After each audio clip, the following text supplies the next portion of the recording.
Are you trying to tour homes and can't find a babysitter last minute?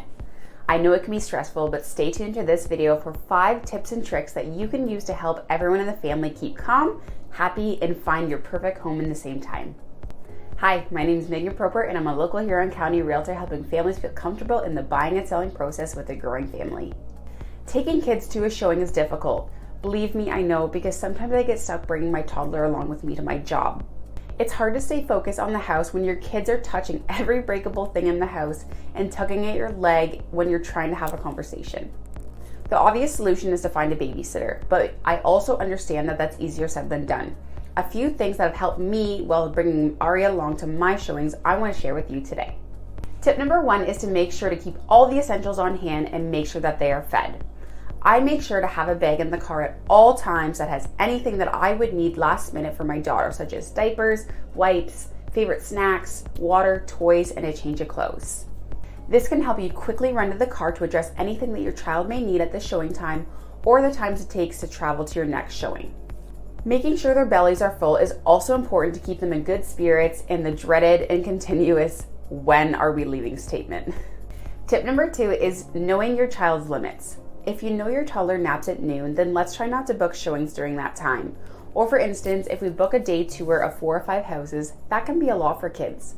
So get to know your realtor and tell them that you need to bring your kids along for the house tour. Your realtor is most likely going to be more than happy to arrange a pit stop halfway through the day for lunch at a park or something fun for the kids to look forward to that day. Tip number 3 is to give them a job at the showing. If you have a young family, have them count how many windows or doors are in the house. If your children are a bit older, have them look for their rooms or see if the yard is big enough to host their birthday parties and game nights with their friends. Tip number 4 is to buy a new toy. And I don't mean run to Walmart and buy some brand new toy each time. You can find some great new to them toys on the local buy and sells and only allow them to play with that toy when you go house shopping so that they're excited and don't get bored of an old toy from your home. My last tip is for older kids. If you allow them to have access to a phone or a tablet, have them research some local ball diamonds, dance studios, swimming pools, or restaurants in the area for them to get excited about their new adventure ahead. Now that you have some good ideas of how to entertain your kids while house hunting, you may also be interested in 10 tips for moving to a new home with kids and how to make the process easier for them, but also for you. Touring homes with kids has its limits and challenges, but if you choose to work with me, I would be happy to accommodate your family in any way that I can. Reach out to me and let's chat over a cup of coffee.